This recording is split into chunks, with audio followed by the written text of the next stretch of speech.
Hey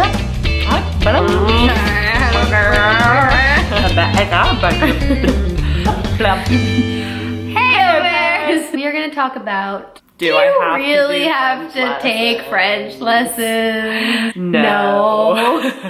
Okay, so this rule is kind of blurry because first of all, depends on the country you come from. As an American, if you have a visa to be in France, you are required technically to take French lessons. Actually, your consulate appointment to get your visa requires that you have documentation that proves that you were enrolled in classes.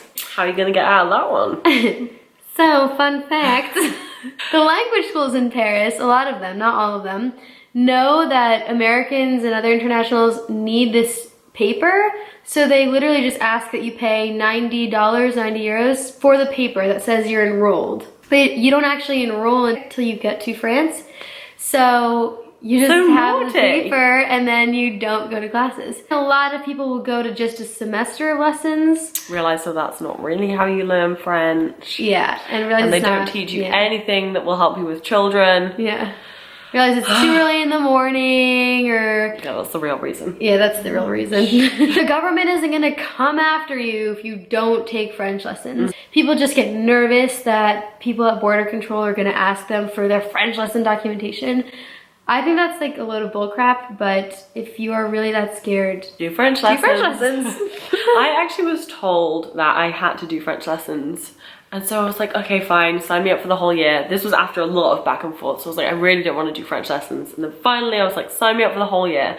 And I just stopped going because they don't help. I remember one lesson was spent talking about recycling in French. The whole lesson. 3 hours. Yeah. I believe in recycling. Yeah, we are recyclers through and through. But I don't want to learn about it in French.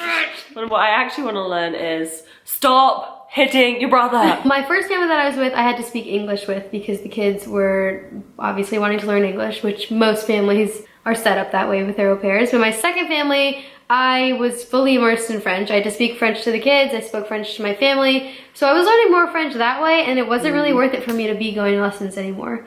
So it depends on your situation. I mean, if you speak English all the time and you want to learn the language, then go to French lessons because you're in France.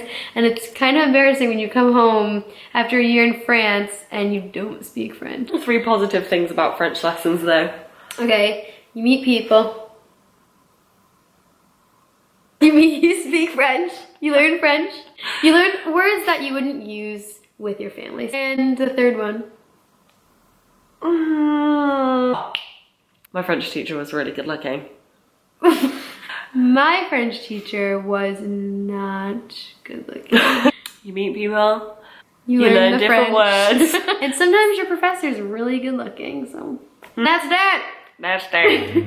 Arrivederci. Arrivederci, ciao. How long did you go? I actually went a few weeks in a row. Honestly, if I did like 3 weeks in a row, I'd be like, oh, I'm proud of myself. I'm gonna have this week off. The French teacher would be like, Anna? Hannah. Yeah.